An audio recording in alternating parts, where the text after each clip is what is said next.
આગામી 24 કલાકમાં ઉત્તર ગુજરાતના ભાગોમાં ભારેથી અતિભારે વરસાદ થવાની શક્યતા રહેશે. કેટલાક ભાગો જળમગ્ન થઈ જવાની શક્યતા રહેશે, જેમાં ખાસ કરીને પાલનપુર, બનાસકાંઠા અને ભાગો અને કેટલાક મહેસાણાના ભાગોમાં પણ ભારે વરસાદ થવાની શક્યતા રહેશે. સમી હળદ પાટણના ભાગોમાં વરસાદ થવાની શક્યતા રહેશે અને અરવલ્લી, સાબરકાંઠાના ભાગોમાં પણ વરસાદ થવાની શક્યતા રહેશે. પંચમહાલના ભાગોમાં કેટલાક ભાગોમાં ભારેથી અતિભારે વરસાદ થવાની શક્યતા રહેશે અને આગામી 24 કલાકમાં મધ્ય ગુજરાતના ભાગોમાં પણ વરસાદ થવાની શક્યતા રહેશે. વડોદરાના કેટલાક ભાગો, ખાસ કરીને વડોદરાના પૂર્વ ભાગોમાં ભારે વરસાદ થવાની શક્યતા રહેશે. આ ઉપરાંત વડોદરા, આણંદ, બોરેલી અને વગેરે ભાગોમાં વરસાદ થવાની શક્યતા રહેશે. ખંભાતના ભાગોમાં પણ વરસાદ થવાની શક્યતા રહેશે અને દક્ષિણ ગુજરાતના ભાગોમાં પણ વરસાદ થવાની શક્યતા રહેશે.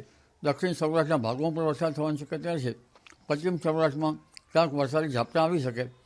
જામનગરના ભાગોમાં પણ ક્યાંક વરસાદી ઝાપટા આવી શકવાની શક્યતા રહેશે. જ્યારે કચ્છના ભાગોમાં પણ ભારે વરસાદ થવાની શક્યતા રહેશે.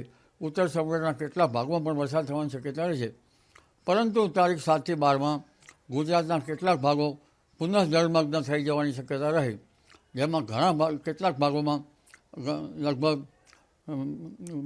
2 ઇંચથી માંડીને 8 થી 10 ઇંચ સુધીનો વરસાદ થવાની શક્યતા રહે, જેના કારણે ઘણા ભાગો જળમગ્ન થઈ જાય. એટલે હમણાં તારીખ 12 સુધીમાં તો ઉત્તર ગુજરાત, મધ્ય ગુજરાત, ગુજરાતના ઘણા ભાગોમાં જળમગ્ન થવાની શક્યતા રહેતા જનધનની કાળજી રાખવી, નીચાણવાળા ભાગોમાં ખાસ કાળજી રાખવી